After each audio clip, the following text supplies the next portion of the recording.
The Atlantic slave trade was a brutal and inhumane system that thrived on the forced labor and exploitation of enslaved people, while the transatlantic slave trade itself has been widely studied and documented. The practice of slave breeding, particularly in Virginia, is a lesser-known aspect of this dark chapter in history. Slave breeding involved the systematic forced reproduction of enslaved individuals to increase the profits of slave owners. This practice included coercive sexual relationships between enslaved men and women, forced pregnancies, and the favoring of women who could produce a large number of children. In the slave states of the United States, particularly in Virginia, sexual exploitation was an omnipresent aspect of enslavement. Enslavers exerted complete control over the bodies of the enslaved individuals, subjecting them to various forms of force and coercion in their intimate lives. The plantation culture, with its hierarchical structure of white male authority, further emboldened enslavers to demean and dominate those under their power. Unfortunately, the law provided no protection for enslaved people against these acts, leaving them vulnerable and without recourse.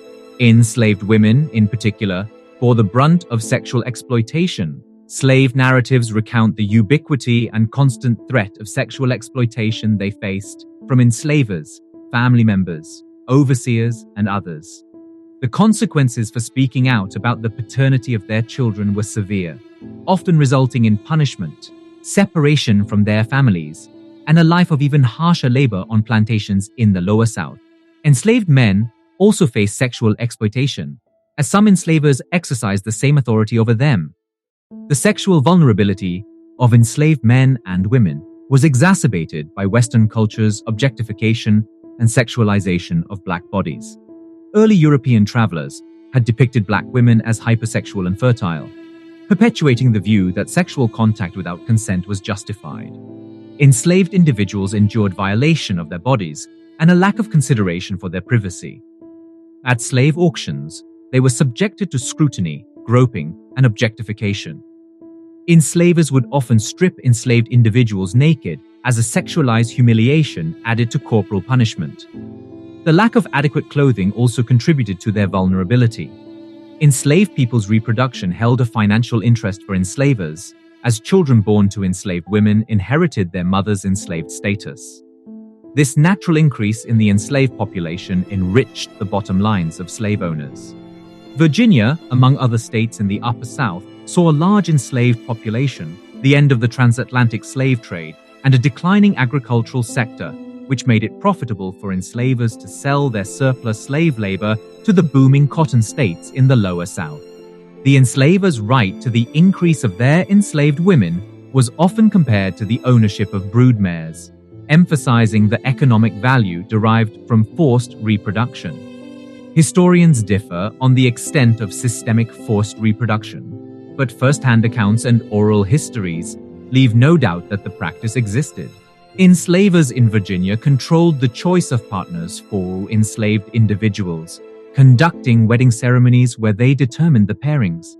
Enslaved people were coerced into intimate relationships, and those who resisted would face punishment or be sold away from their families.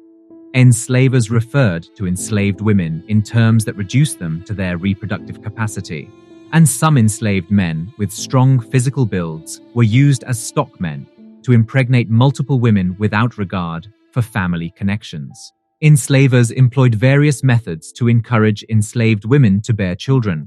They provided extra rations and reduced workloads for pregnant and nursing women, and some even offered small presents when a baby was born. Promises of emancipation were made to enslaved women if they bore a certain number of children for their enslavers.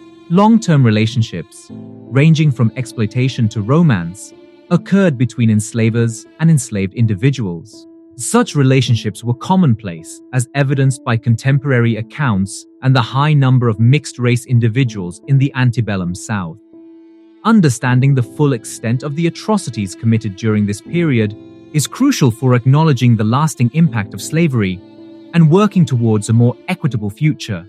If you found this video informative and thought-provoking, be sure to give it a thumbs up and share it with others. Remember to subscribe to our channel for more eye-opening content that challenges the narratives of the past. Thank you for watching, and we'll see you in the next video.